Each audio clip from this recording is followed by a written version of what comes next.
Very impressive to have the largest electronic recycler here in Fresno, in our valley, given the changes and the transition and all of the electronics that we're using today with the internet and computers, really is a statement about our community, that we're moving in the forefront. And I think that both John and Tammy have done a great job in putting this together, and their team.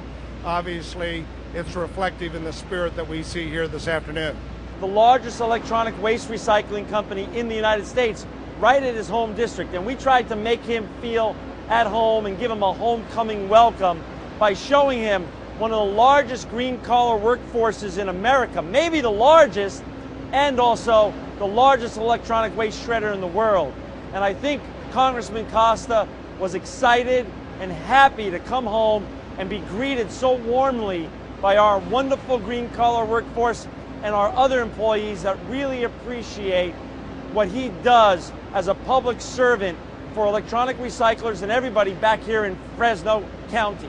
When I was growing up, there was the white-collar workforce and the blue-collar workforce, and that still exists here. But we're reinventing ourselves as a country. We're creating new industries that are good for the environment and also create jobs along the way.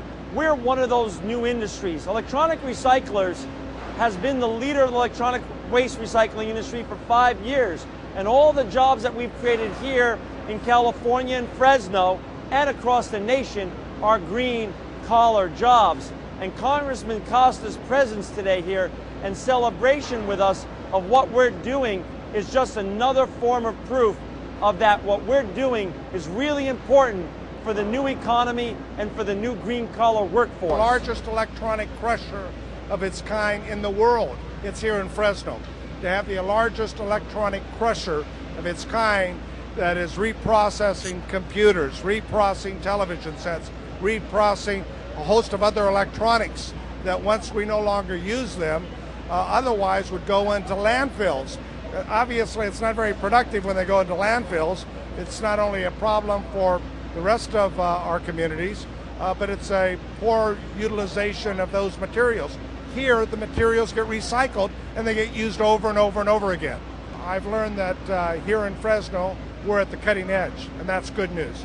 And I've learned that, frankly, when there's a lot of ingenuity and you bring different resources together, they've got a partnership with Korea. They've got a partnership with the state of California in the enterprise zone and the empowerment zones that we created when I used to be in the state legislature. It's nice to see those enterprise zone, the empowerment zone, having this sort of economic stimulus that it was intended to do, creating real jobs here in which people that I've met this afternoon would otherwise not be working. They have jobs today, they're happy they got jobs.